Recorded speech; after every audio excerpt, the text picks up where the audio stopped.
Hello crafty friends, this is Rachel, Crafting Mama Bear. In this video I wanted to share with you how I tackle some of my reverse coloring book pages. I had a few people reach out and say that they would like me to do that. So first I wanted to show you some of the completed pages in some of the books that I currently have. This is the one that I got from Ollie's that my daughter stole from me. And so this page, if you can see, it looks like flowers, and so I just very loosely went in with a black pen and did like a rough outline of a flower. On these two pages, I did a little less detail on here. I just went around all of the like larger areas of color. And on this page, I went very detailed. This one is one that my daughter was doing, and like she was just going around like the white areas, the big blobs, and then I was going and doing like more of the fine little detail stuff. Again, on this page, you can make it as detailed or as simple as you like. Like, here's one that my daughter was doing. So she was just going around some of the big areas where the color breaks up. I think that was it in there. I have another reverse coloring book for plants. And they have a practice page where you can do some little doodles and add extra stuff. With these books I've learned I'm not really a doodler. I don't really enjoy doodling. So yeah. On this, you can see that I use different widths markers to add in some of the details, and that's kind of fun to play with. But I just went around the different colors. So there were obviously shapes that looked like pots, and it looked like they had succulents in them. So I just outlined those. This one was a little trickier for my head. I couldn't, yeah. So there were pots. There were big blobs that I thought maybe looked like big leafed flowers, and there were big circles, and yeah, kind of doodled random stuff in there. And then I took my brown and just added in the circles in the background. I was kind of over it. Again here, there were some areas on the pots that looked like they had little decorations, so I went ahead and did some extra doodles in there. Same with this one. And this one, I did some like extra hash, I think that's what they're called, like just hash marks for the areas where there would be like shadows. And then this was my most recent one, where I just went around the outline of all of the big shapes. And then another one I have is a reverse mandala book. And this one is trickier for me because I have a hard time not keeping my mandalas symmetrical, because that's the whole point of a mandala, is that everything is identical. Everything is the same all the way around it. And this one kind of hurts my head when I try and do it. So I did a couple in here and then I kind of gave up. Like this was just a hot mess. Like I couldn't figure out where I was going to put things in there, and yeah, so then I just started making mandalas on top of the watermarks. This one was kind of fun, but also gave me a little bit of anxiety because again I couldn't keep that symmetry within the image. This one, I just threw the symmetry out and I just went around all the elements. That was the most fun I had in this book so far. Like trying to do it perfect like a mandala wasn't working. So I just went around all of the little areas, and that was fun. Just kind of mindless. And then this one, everywhere where there's black, it was like whited out on the page. So I just went in and filled in those areas with black. Yep, and that was the last page. All right, so this is one of my newer books. So I figured we'd do a page in here together.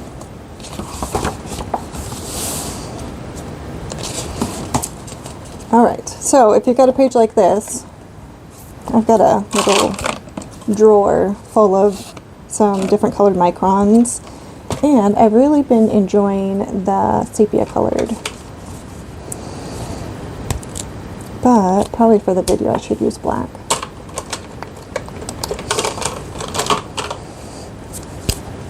Okay. So with something like this, you can get very like detailed, and I could go in and really try and make this look like a flower and add the individual like lines and petals, but that doesn't really bring me joy. So I'm going to just start tracing around all of the little areas. And during this video, I also wanted to go ahead and kind of introduce myself a bit. I've never done that on my channel, and I figured y'all might like to know a little bit about me. So, my name is Rachel. I live in Kansas in the US, right smack dab in the middle of the United States. I was born and raised here.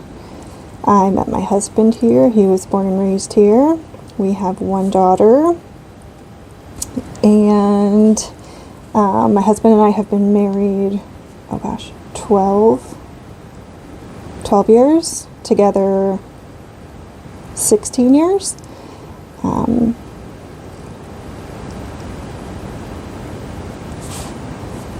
We have 2 puppies. Wow. The oldest puppy, I'm going to call her a puppy because she's little. We like little dogs. And I have allergies, and dog dander and cat dander really bothers me, so we have little hypoallergenic doggies. My oldest is Sophie, and she will be 14 the end of January. And our youngest one is Evelyn. She just turned 1 the beginning of October. So it's getting real close to us. I picked her up on December 6th last year. So we have almost had her in our family for a whole year. And she is something else, I tell you. Like with Sophie, she was my first like pet outside of like growing up, and she is just so laid back, so easygoing. She was super easy to train. She knew a whole bunch of like tricks and commands by the time she was 6 months old. It was crazy. Yeah, just very smart. But she didn't do a lot of like dog things that Evelyn does. And I didn't realize it until we got Evelyn, that I'm just like, Sophie never did that stuff. But it might have been because when we got Sophie, my husband already had a Maine Coon mixed cat that he got before we met. And I think she just kind of went off of that, and she just kind of turned into more of a cat than a dog. I mean, she's not a big cuddler. She likes to be pet when she wants to be pet, a lot like a cat. Some things that Evelyn has done that Sophie just never did, like rubbing her butt on the floor when she has like a dingleberry. No, Sophie never did that. Standing up and like scratching her stomach with one leg and the other 3 are still on the ground. Sophie never did that. Following me every time I go to the bathroom. Sophie never did that. So it's just been interesting with Evelyn. And since I only have one daughter, I assume it's just like kids. Just every animal is going to be different, just like every kid is going to be different. So there are definitely things that I appreciate about both of their personalities. Evelyn is definitely my little cuddle buddy, and she has turned into like my best friend. She just always wants to be next to me. If we take her somewhere, because she's only 8 pounds, and she's just nice and compact, and you can carry her into stores, and it's just no problem. Anytime I take her somewhere and someone's like, oh, I like your dog, can I hold her? And I hand her off, she just looks at me like, oh, what are you doing? Please don't let me go. And then she just looks at me with these pathetic eyes, like, please let me go back to my mommy. So anyways, yeah, we have 2 dogs, and I did homeschool my daughter for kindergarten through 1st grade. It started really affecting our relationship probably towards the middle of the school year last year for her 1st grade. And I mean, it was just constant arguing and fighting and trying to get her to do things. And one day we were down in the schoolroom, and I just told her, I said, I just feel like you don't like me anymore. And I'm tearing up, like, as I'm having this conversation with her, because I really wanted homeschool to be something that worked for us. But I wasn't going to, like, die on that mountain. So it wasn't working, and she started crying, and she was like, I feel like you don't like me either. And yeah, so I told her that I would rather us have a really good relationship than me try and be your teacher and your mom. And I said it was really fun, and it worked for both of us for a little while, but it's just not working anymore. So she was nervous about going to public school this year, and the first month was really hard on both of us. I mean, I was with her 24/7 for 7 years. I mean, she,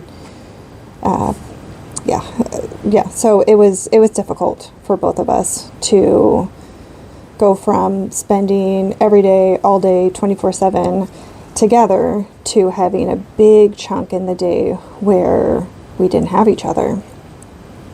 So for the first 2 weeks of school, I volunteered to go and help with lunches. So I just would go in the lunchroom, and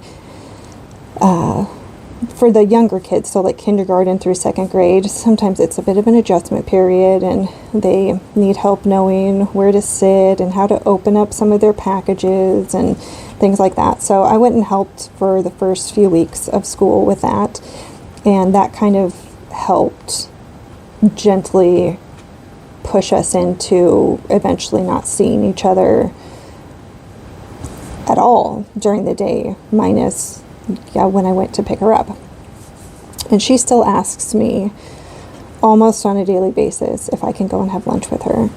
And I just don't want it to turn into a crutch for her, where she gets used to me always being there, and her always, like, I don't know, my mom heart just feels like a little guilty for saying this, but I know that it's what she needs. Like, it's not healthy for her to, like, just always want to be with me. Now, I love that, but I also want her to be able to, like, find her own place in the world, you know?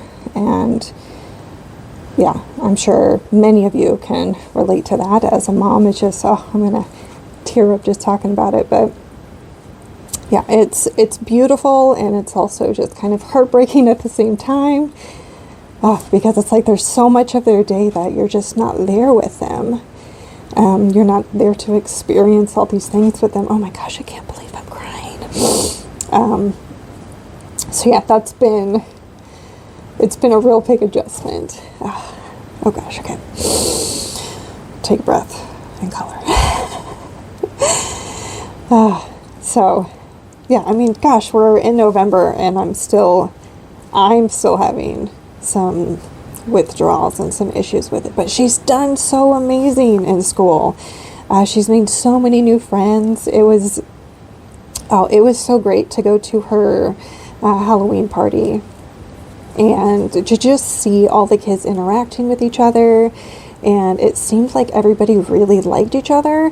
When I was in school, it was very cliquey, you know? I mean, even in grades as low as second grade, like there were just people who I guess naturally were just drawn to each other, and they just kind of clicked together. And then there were the outcasters. It didn't feel like that this time, and she's made so many new friends. It was even fun when we were trick-or-treating in our neighborhood. I swear, almost every street we went down, someone would scream her name, and she would go run and give them a hug, and it was just cute. So I know that this is for the best. I'm not an educator, so I did the best that I could with the tools that I had, and I would like to think that I gave her a good start. I also knew that last year, so for first grade, she just wasn't ready to go to public school. And at the time, I couldn't pinpoint why I felt that way. I just deep down knew like it wasn't right. And as last year went on, and when we started having like really bumping heads, I realized that she wasn't ready last year because she hadn't developed any sort of like independence. Like she wasn't even able to go into a separate stall when we would go out to like restaurants and things, or we would go out shopping. She wasn't able to go into a different like bathroom stall without me, or she would freak out. And so she had lots of like separation issues. And so when we really started butting heads, I think is when she finally started feeling more confident in herself and using her own voice and all of that. And I really feel like if I would have sent her last year, it would have negatively impacted our relationship. And I think she would have felt like I abandoned her. And so I'm very grateful that I was in a position, that my husband has put us in a position where I could make that decision to just be able to stay home with her and help her grow and help her like find her voice. And so yeah, anyways, it's like turned into like mom talk, not the Mormon one. Nothing against Mormons, I'm just saying I don't want any sort of like copyright thing because I said that, but yeah.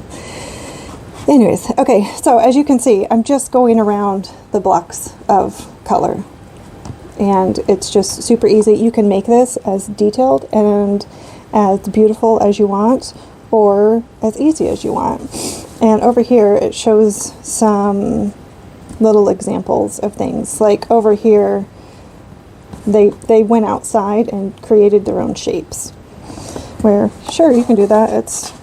I'm not an artist. I'm not, I mean, I don't even like doodling. I just feel like it's really weird. So, okay, I'm going to stop with this book. And then I also had someone ask if I could share the Inkalia book and how you do these. And these are a little different in the sense that it's already got the color in there, like the other one, but I was using my sepia. Is it sepia or sepia? I never know. I was using this color on here. And so I hope you can see all of the white lines that are on there, and you're literally just going in and filling in those lines. And because this is so sketchy, you don't have to be precise about it. And I'm not. Like, a lot of times I'll do this when I only have coffee in my system and my hand's really shaky, and it doesn't matter because these lines are just so sketchy and free that it doesn't impact the end result at all. So if you don't have a steady hand, don't worry about it.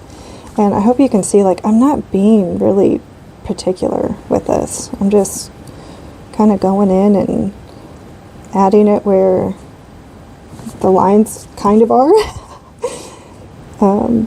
But yeah, it's just meant to be something relaxing and fun.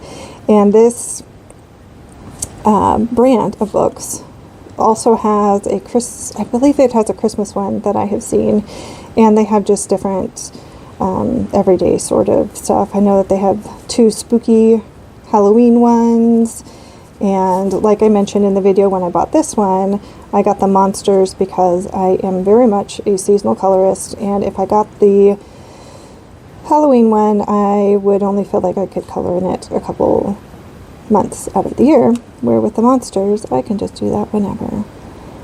So yeah, sometimes the little lines are just so close together, and I'll just add some scribbles in there. Why not, right? And I have seen some people do these and they try not to pick up their pen at all. They try and just leave their pen on the page and follow the line work as much as they can without picking it up, which is kind of a fun concept. But yeah, these pages, it's just something that if you're just wanting to sit down and watch a show and you don't want to have to think about literally anything, you can just grab one of these out. And sometimes it's nice to do these as like a palette cleanser in between doing a really detailed book. It's just nice to just kind of shut off your brain for a little bit, but you still, at the end of this, you're going to have a completed page that already has color on it, and you just had to go through and very sketchily add lines. Now, if it was a different style book where it was a very kind of crisp sort of style, I don't think I would enjoy that, because I would put way too much pressure on myself to get my lines nice and even and perfect, and yeah, that's not what I want a book like this for. I just want to be able to turn off my brain a bit and just draw some lines.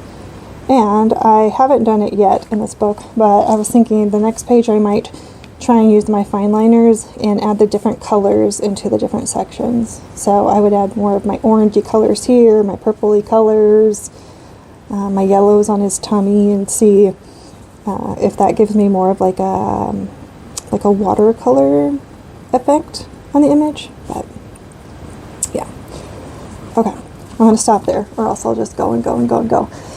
Okay, so I hope that was helpful in explaining some of the reverse coloring books for y'all. And if you have any other questions, leave them down in the comments.